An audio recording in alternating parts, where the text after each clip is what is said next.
So none of what I was saying recorded at all because probably the Bussy of the Disability regime. But as I was saying, most definitely Miss Love has abruptly acted out in court. She has lied about evidence that she wasn't that was going to be admitted. Then she took it back as if she wasn't going to admit evidence. Then she tried to admit it.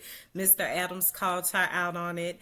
At the end of the day, but Mr. Steele has to be held in contempt because he wouldn't give the source of where did he get information from when he clearly said he had a carbon copy email that he could have provided to the judge, but the judge still wanted to know where did he get that information.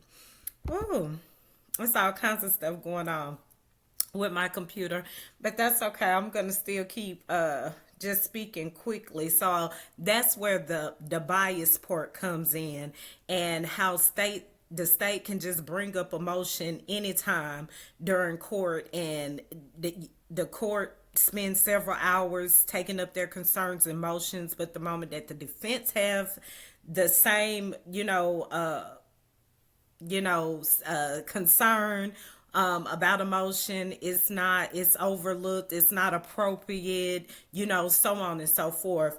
That's the bias. No one is worried about Miss Ashley Merchant coming in on behalf of Mr. Steele. Okay, it's not her coming in on behalf of Mr. Steele. It's just her approach to the judge. Like, we're going to take you down. You're going down now. That's why I said it needed to be somebody more seasoned to handle that situation. And I do know sometimes we all have a quick fuse, a short temper, but at the end of the day, it don't make it right. You still have to hold your composure, even if it means going outside screaming for, however many seconds you need to, and then coming back to proceed. Sometimes it takes just that, but that's how she bust up in there, and that's why it just wasn't received well, even though she may have had some points, but at the end of the day, respect is respect. You hear me? So moving on, that's what happened there.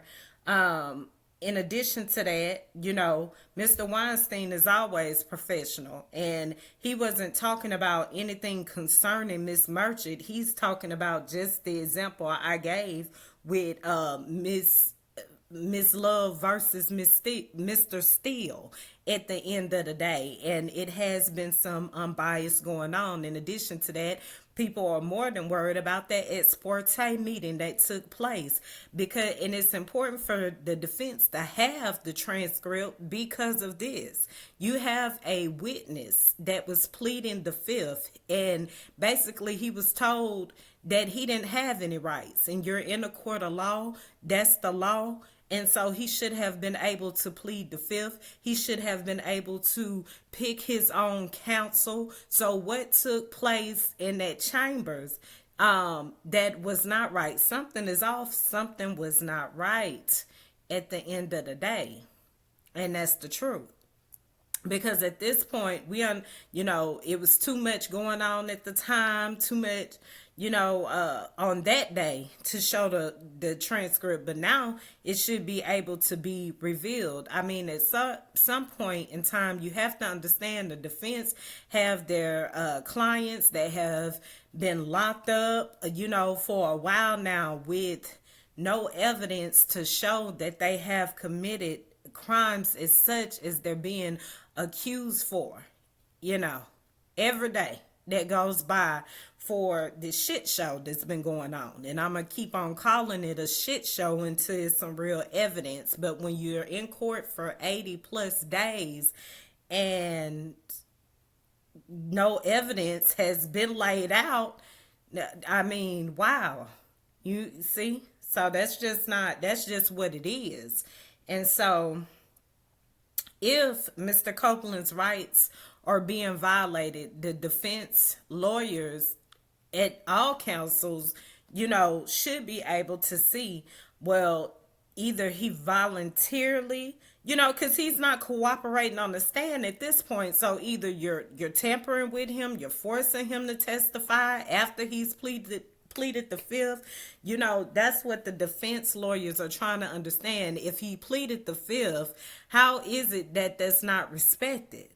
So of course they're gonna want another judge, because you're not even you picking and choosing when you want to respect the law. That's no different than any other dictator, oppressor, suppressor, whatever. At the end of the day, we can just go ahead and keep it 1,000, and that's a lot of problems that's going on right now. People want to get away with this, but want to hold others accountable for something. You know, I don't have time to go into all that, but I just wanted to say that that's one reason why the defense would need the transcripts. Most definitely, because they need to make sure Mr. Copeland is really being treated as he's supposed to under the law at the end of the day. And everything else pretty much does look biased when it comes to certain things. Several things have occurred in that courtroom where it was unbiased, even from objections on, you know. And so at the end of the day, and I've been calling it out before the ex parte even happened, but those transcripts should be available by now. That's all I'm going to say.